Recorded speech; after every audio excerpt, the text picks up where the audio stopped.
you're such a beloved figure or character in the rock world. Is that right? I mean, I don't know if anyone has. I mean, I don't know everyone in your life, like ex-girlfriends and stuff, but no one has anything bad to say anything like about you. You're just such a beloved guy. That's nice to hear. I think this is actually this might be the funniest start, because I'll ask you some fan questions because I want to get involved, but don't worry, nothing like inappropriate or anything like that. But this is funny. It's from Mr. Mac, and it's from all over the world. This is from Ireland. So if you can ask Fortus if he knows how good of a player he is. I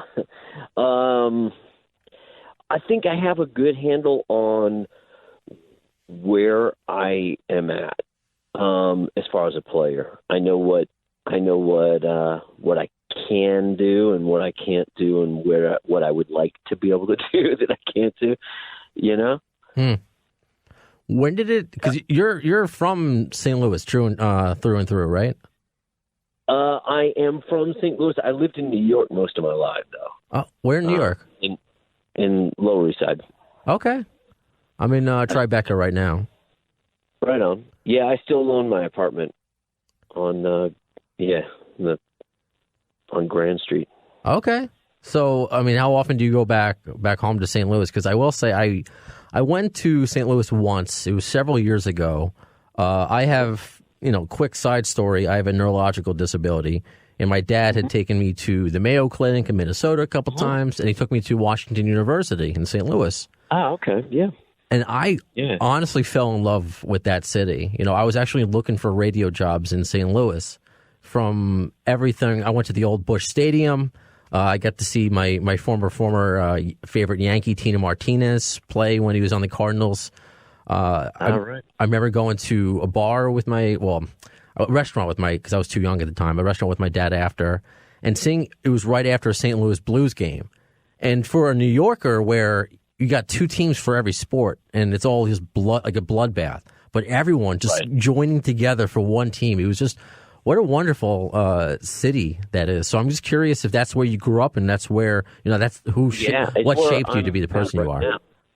That's where you are right now? Yeah. Okay. I went inside the Ark, too. I went inside the Ark. Sorry, I'll shut up after. The Arch. The Arch. That's a New Yorker. Yeah. Yeah. It is a great city. It's a great, really the reason I moved back here was because I have two little girls, and it's a lot easier. I had been in LA prior to being back in St. Louis. Okay. But it's much easier, and I really didn't want my kids to grow up in Los Angeles. No, they're going to be more stable living in St. Louis. Yeah, it's just there's something really grounding about being in the Midwest. I don't know. That's probably why I'm in New York as much as I can be. Mm-hmm. I'm back there a lot for work, and it still feels like home to me. The city, even though it's very different, but. Especially in my neighborhood. Well, you travel all over, but yeah, New York is something special, and especially, of course, since you spend time here. But I got to assume you growing up in St. Louis might be one of the things that you bonded over with Freekbass, who we just spoke to before you came on, and he says he can't wait to the funk you up with you, or something like that. I forgot his exact phrasing on Saturday at the Brooklyn Bowl. But because he's obviously from a Midwesterner also, who's very down to earth. So do you think that's where you guys bonded in addition to being players? Yeah, for sure. And his wife is an old friend of mine from, I think she went to school in St. Louis and used to come see my first band all the time. And so I've known him through her for years. Okay. It's amazing. Life is funny. The people that you meet, and you end up doing something with them later, which could be said with a lot of your career. When I started off, everyone seems to love you, and you keep getting asked to join different bands, or whether it be like the Dead Daisies or joining X Japan on stage. You're always doing something in addition to that little band that you're a part of, Guns N' Roses. But it's I think that. as a musician,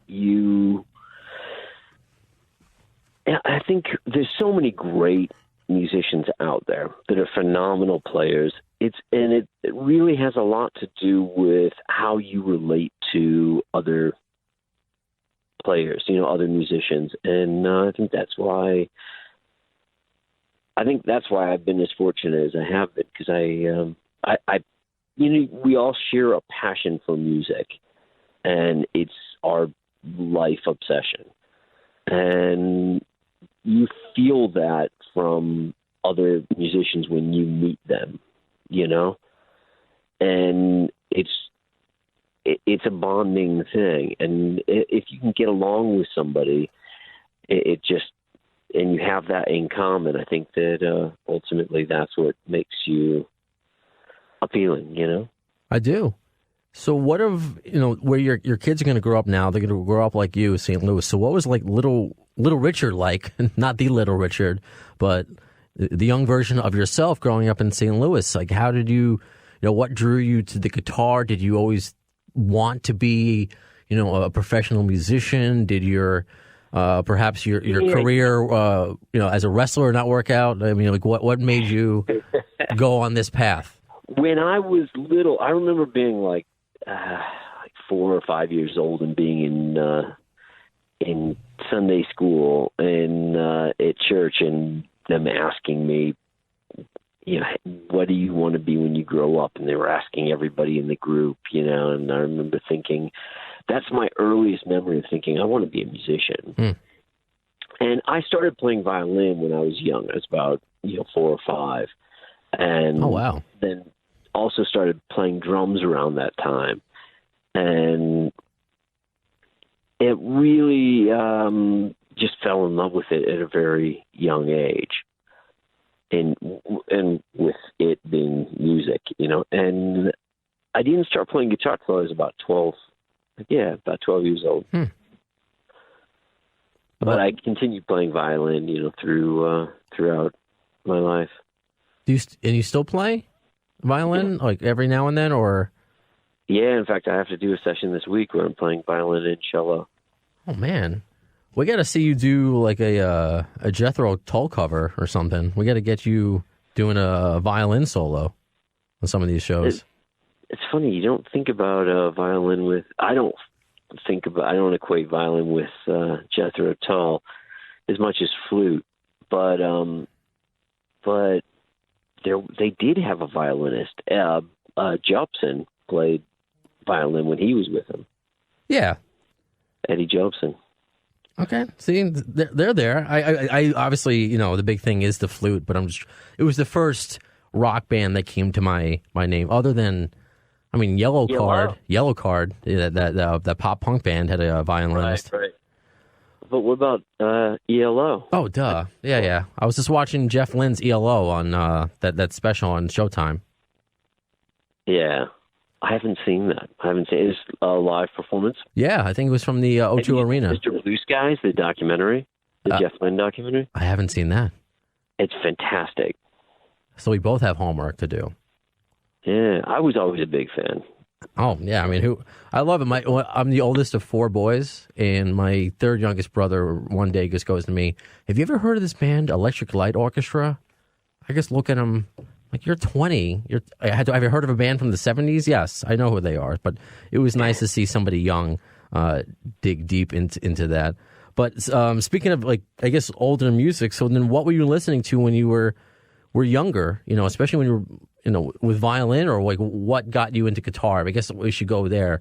What were the bands that or players that inspired you to finally, put down the bow and pick up the guitar? Well, like I said, I was always a drummer as well. So I played in bands as a young kid, friends playing drums. And then got in, I guess, I started playing because I was hanging out with guitar players and sort of thought, man, that doesn't look so difficult, because there were always guitars in my house. There were always guitars around. My father was in the music business. He was in the musical instrument business. Okay. And so he was partners in a company that made guitars and amplifiers and drums. And so there were always guitars around my house, but I was always very intimidated by them because the long necks and two extra strings, and it being more polyphonic based as opposed to, single note with monophonic with violin. And I was intimidated by all of that. I mean, I got my hands full with 4 strings. I'm just going to stick with that. And, so then I realized later on that it's actually easier in a lot of ways, and started diving into that, and then became obsessed with that. But I already had a lot of finger strength from violin, so I got good quickly. Okay. I was able to pick stuff up very quickly. Anything else you were into when you were younger other than music? Anything, sports or any other cool hobbies that maybe you still do now? Reading comics, anything? I raced motorcycles as a kid. Okay. And I still do that. I still ride. Nice. I don't race, but. Can you ride now in St. Louis? Like, what's the weather? I know it's been changing everywhere across this this nation. Wow, it's like 60 degrees. I just dropped my daughter. I'm waiting for her while she's at gymnastics class. So when I'm home, I'm whenever I can, I'm dad. I pick the girls up at school. I take them to all their stuff, and but during the day, I've been like today. I'm producing this new album by the Psychedelic Furs. Nice. And I've been working on that during the days. So, see, how do you find the time, and especially when you are, a dad? And I said this to the Freekbass, and I've said this to other guests of mine. Like Alex Grassi, from Hookers and Blow with Dizzy Reed. Uh-huh. It's like you already have the famous band that you're with, and you could, in theory, live off that. And it's, maybe as opposed to other earlier years, now GNR, I mean, they just came off a massive tour. Don't you want to be lazy? But then again, I'm glad you're not, and fans are glad that you're not, because you come up with Headtronics, and then you mentioned you're producing, Psychedelic Furs. So, like, how do you do it? Do you have a great secretary? Like, how do you do it? I'm always doing sessions and things like that because I get depressed if I'm not working. I start to feel like, oh my God, am I ever going to work again? And I think there's always so much, and it makes me happy to work. I love doing it. I love making music. So it's always fun to do different things. And it's also fun to do different things that challenge you in different ways, So I get to be in the studio and record and produce stuff and, play on different people's records, and as well as doing stuff like Headtronics, which is an absolute blast for me. And it challenges you in different ways. It's very different than doing a GNR tour. Oh, I can only imagine, because I didn't know. I was pleasantly surprised when Freak had mentioned that it's all improv, that you guys don't have a set list, and the DJ Logic just goes up there as a beat, then he'll come in with a bass line, then you come in. I mean, is that intimidating, or are you guys just all gel so well that whatever you're going to do, like an improv group, that you just find a way and it just comes out awesome? Because I know it's new.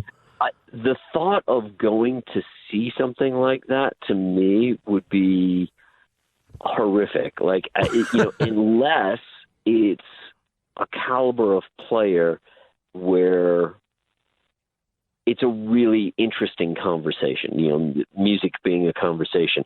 And if it's people that all they want to do is talk and they don't want to listen to one another, which is, I think, generally what happens in jam sessions, and why it would be very unappealing to me.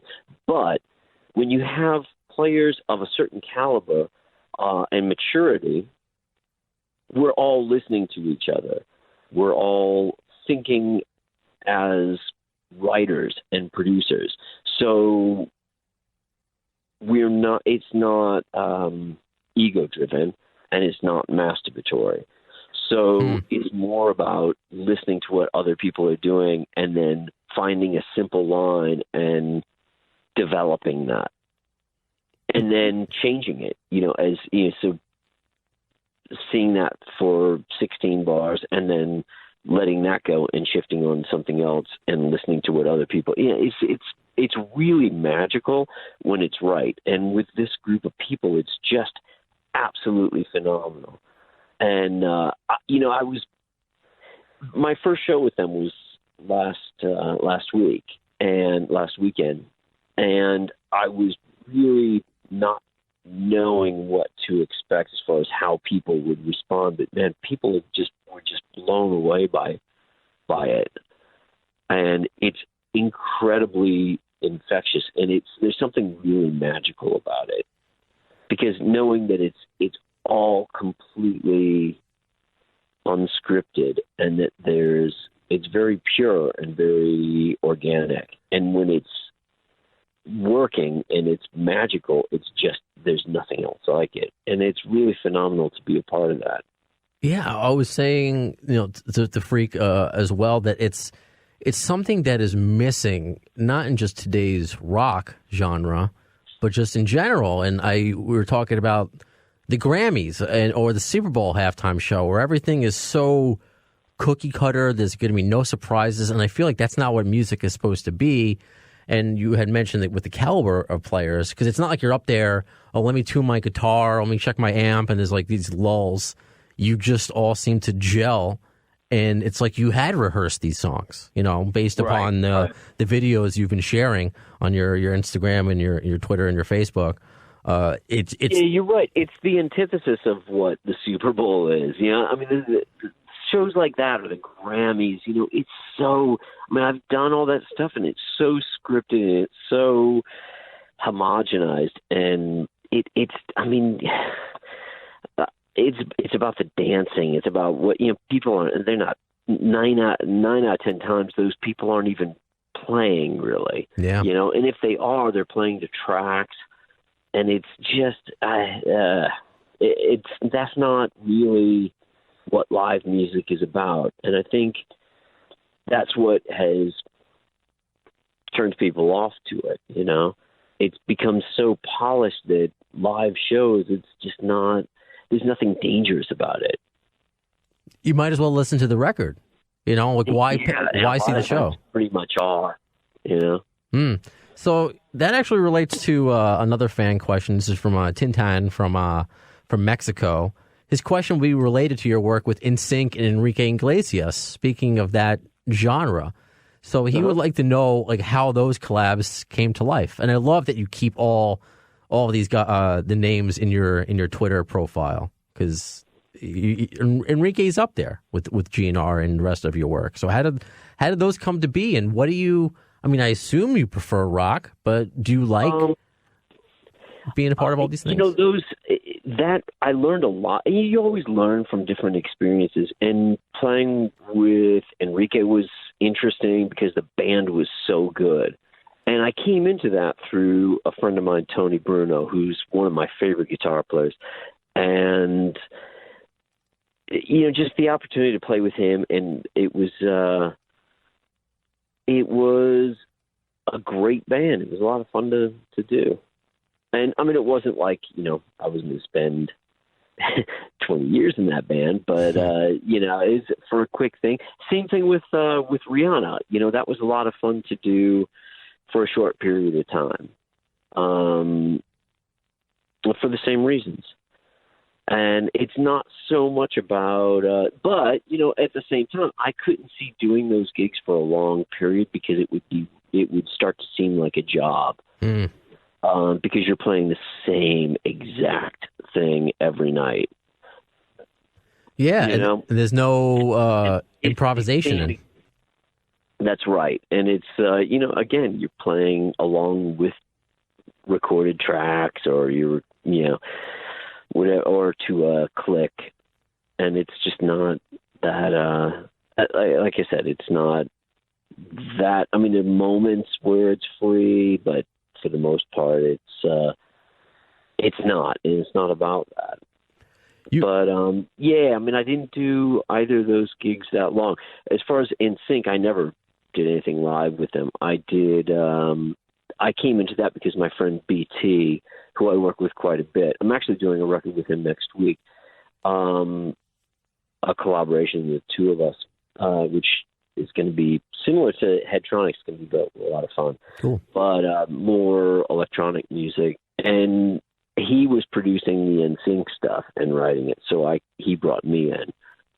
And that's how I did that album. And then I ended up doing an album with one of the guys from NSYNC, JC. Okay, JC Chazé. Why do I know that? But I do.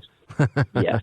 I ended up doing a record with him that was actually really cool. I don't think it ever was released, but it was very sort of Radiohead-ish and very interesting musically. And again, I came into that through the producer. You know, a lot of the stuff, you know, there's a lot of stuff that I'm not credited for that I play on that, you know, that are bands or whatever that I just get hired to do the session. So how did you? Freak touched on it a little bit, but you joined Headtronics. So how did that come about? And because it's through Bootsy Collins and through Buckethead, right? So how did you make this a 4-piece? I came to it through Freak. Like I said, I'd known him, and he knew that I was available. We've been talking about doing something for a while, and it just seemed like the perfect opportunity. Okay. Yeah. This is a good question based upon what we're talking about now. This is from Tomaska. Richard changes gear a lot to adapt to the musical situation. I'm wondering if he's ever had trouble adjusting to a particular guitar setup that was absolutely necessary for a piece of work that he had to do. Say, for example, the Strat he used for a while. Well, what is his, I guess this is the second part. What is his Desert Island gear pick? I'm guessing a single pickup junior. I picked up guitar because of Richard and Izzy. What a great guy. Man, I love juniors. I love doing different types of gigs because I get to play different guitars. Nice. I get to play different combinations of gear. And I know that seems strange probably to a lot of people, but for me, that's like, if I get to play a certain, like when I'm presented with a gig and would you be interested in doing it, I'm immediately, that's the first thing I think about is what would I be playing? You know, what type of gear would I be playing? And what would I get to use? You know, so I think about, I have a really large collection of vintage gear, and you know, so I think about what would work best for that gig, and you know, that's a big part of it. Yeah, he mentioned the Strat. I think that's the Strat he's talking about is my signature guitar with Trussart guitars, which is one of my all-time favorite guitars. I love that thing, and it's out of all my vintage Strats. That's the I think it's the best sounding Strat that I own. But you know, I've never been in a situation where I couldn't figure out what was best. You know, some of the more challenging ones. One time I was doing a Psychedelic Furs tour, and they didn't want to bring on a keyboard player, and they asked me if I could cover the keyboard parts. So it became, or we actually were considering different keyboard players, and I think maybe I was the one that said, you know, I bet I could cover all that, and ended up using a guitar synthesizer and also covering the sax parts. I was playing cello for the cello. It was a challenge, but it's something that I took on just to see if I could do it. And it was quite an adventure, but I ended up being able to cover all these keyboard parts as well as the second guitar parts and the cello parts and the sax parts, all on just using. Well, I did have an electric cello that I was using, but I had a guitar synthesizer, and the way I mapped everything out so that different strings were creating different sounds and were tuned to different notes, and it was quite an undertaking, but it ended up working out. It sounds like you like the challenge, and I've kind of done the same. I mean, my career has been predominantly in rock and classic rock, but I've done country, I've done adult contemporary. I'm even a Jew who worked for the Catholic channel. So, I mean, whatever it is, I love radio, just like you love music and playing in a band or contributing. So I do get it in my own world. That's how I can see it. I can totally see you as wanting to challenge yourself and not being complacent. And I would love to play in a country band. I would love to do a country tour because I love country guitar. I love, some of my favorite guitar players are country guitar players. And I think that love has really sort of influenced my rock playing as well. Okay. In a big way. I like that. I just said the name the other day. The country artist that opened up for Guns N' Roses, Chris Stapleton. I love Chris Stapleton. Yeah, I could see, that would be awesome if you guys did a collab. I would love that. And Sturgill Simpson as well. He did a couple of shows with us. Yes, and I'm a big fan of his as well. All right, and speaking of, I guess, challenging yourself, what is it like to? Because this the most recent GNR tour, there's a lot of Illusion songs that were added, of course, with the lineup now including Slash and Duff. So what was it like for you? Any challenges there to play more Illusion and the Chinese stuff, not as much as you had years prior? Anything different going from one GNR record to the next? No difference? No, not really. The Chinese stuff is more challenging than anything else. Just sonically, there's a lot more territories you cover. Yeah. But yeah, the Illusion stuff is all pretty straightforward. I mean, some of those arrangements are very complex, and some of the songs are, when you have a song like Coma, that is pretty epic in that it goes through several different sections and it's sort of almost through composed. And so that's a challenge, but now it's all well within my wheelhouse. That we all come from a similar background. We all came up listening to the same stuff. Now, this is an odd one. Ross Anderson says, strange one. Can you ask Richard if he was out jogging in Poland the morning after the... I'm a third Polish. The fact that I can't pronounce the towns of these is terrible. Shorzov? Yeah. So I'm sure I was. So he's like, sure I was. I'm out running every day. Okay, because he goes, sure, I seen him, but hungover state from my balcony in Meta Vista. So I guess that. Yeah, that was me. Okay, that's too funny. Oh, I love it. So with the Headtronics, because this will be, you've played it before, of course, Brooklyn Bowl. That's coming up this Saturday. And I didn't see the GNR show when you guys were there. Knowing my life, I probably was at a radio shift somewhere. But I got to see a GNR cover band there before. What do you think of that venue, a Brooklyn Bowl? Because it's really cool, and a lot of big acts come through there. Yeah, I had a lot of fun there, and I've been to shows there. But I like that venue.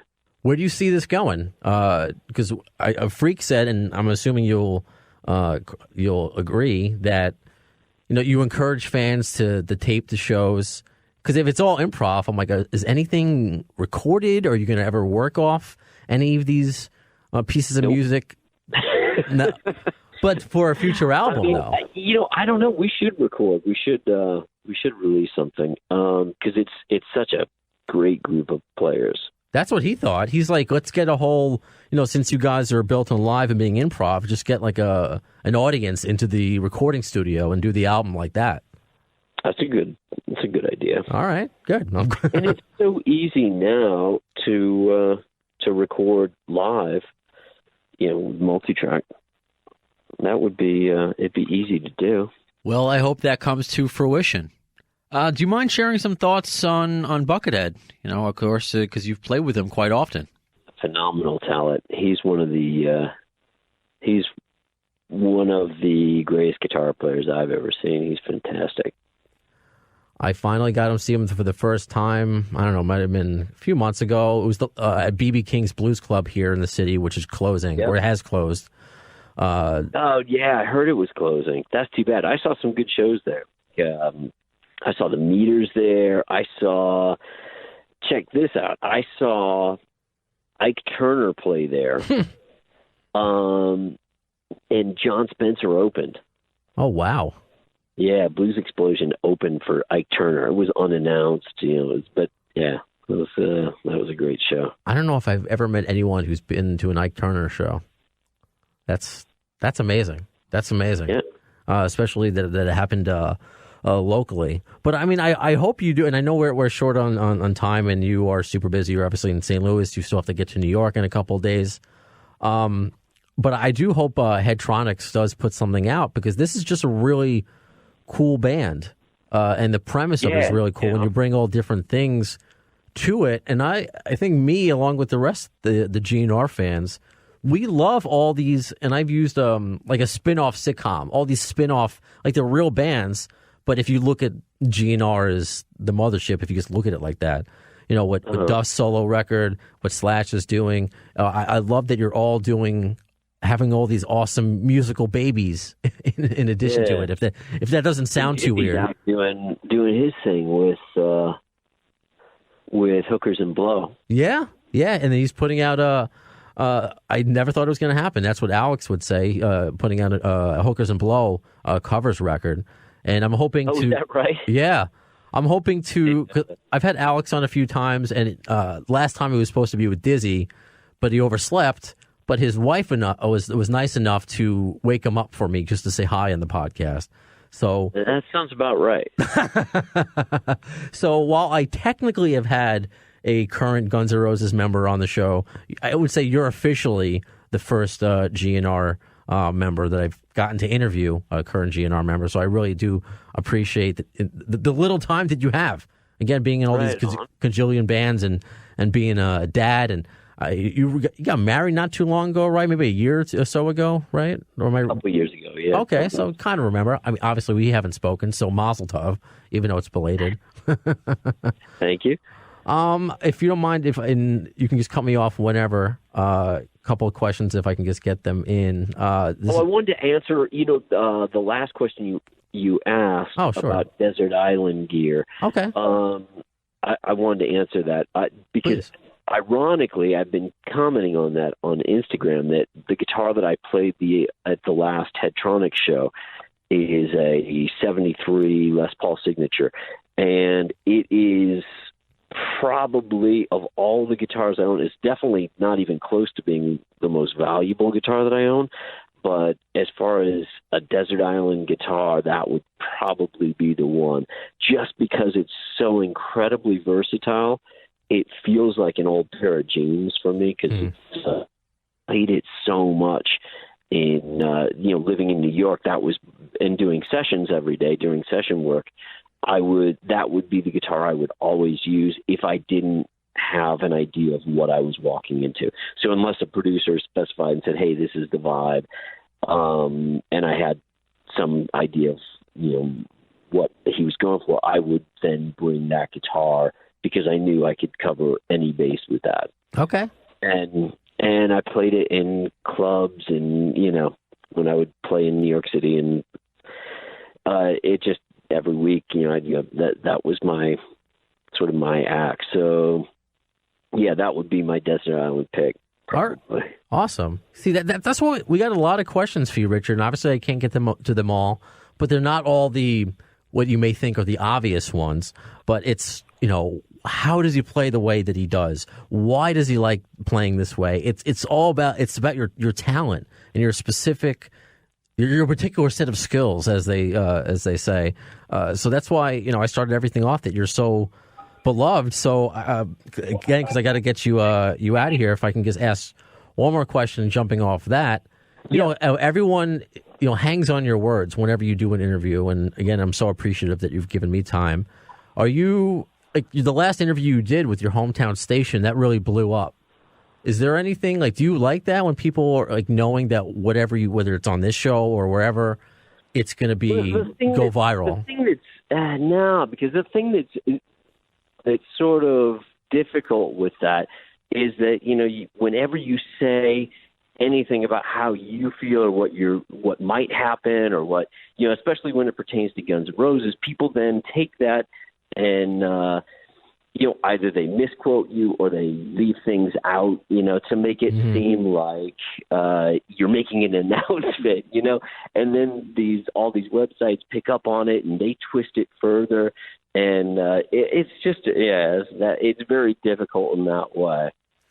I completely get it, and that's why I named this Distortion, because I'm trying to get through that and be as honest as I can with my interviews. And it is hard with the headlines because they got to get clicks. It is what it is, but you want people to listen to the full interview. So if there is anything to say, or you want to clarify, about that, or just in general, the floor is yours, or we can just leave it. No. I hope that people come. All of my New York friends can make it out on Saturday. Yeah. I'm really excited about this. Yeah. And I told Freak, the only reason I can't make it is that I have to go to my girlfriend's dance thing. And unfortunately, that takes priority over. I get it. I understand. But that means you have to come back through, because I want to see this show. Yeah. You really need to. I'm hoping that we will do more. Schedule permitting, but I don't know. I've got a lot of stuff coming up that I've actually got a couple big projects that I'm really excited about, but I can't talk about them yet. Okay, all right. Well, I hope when the time is right, you do come back on. But I will say this: at least people can watch wherever they are. You can watch it online, Headtronics, the live stream from Brooklyn. That's right. It's being live streamed. Yeah, so you can just go to the Brooklyn Bowls Twitter. They actually, I guess, retweeted it. They have the link there. The Relics channel, Relics with an X. So that's pretty badass that you're doing that. That everyone, no matter where in the world they are. I need to share that as well on my socials. Okay, look at that. I'm ahead of the game, Richard. Yeah, thank you for that. I forgot. Well, we're doing a live stream. That's exciting. Hey, in your defense, Freak almost forgot. It was like one of the last things that he said. So I want to get that out there as well. But this was a pleasure. I hope when next time you come back in town, with whatever project you're working on, you can come in studio, because this was just a real pleasure, and I would just love to shake the hand of a guitar god. Guitar god. I appreciate it. I appreciate all your kind words and your support. Always, Richard. I love having you in Guns N' Roses, and I love all the other work that you're doing. And you seem like a great guy. All the everything I've been told about you, because we do have a common friend in Christine Jordan.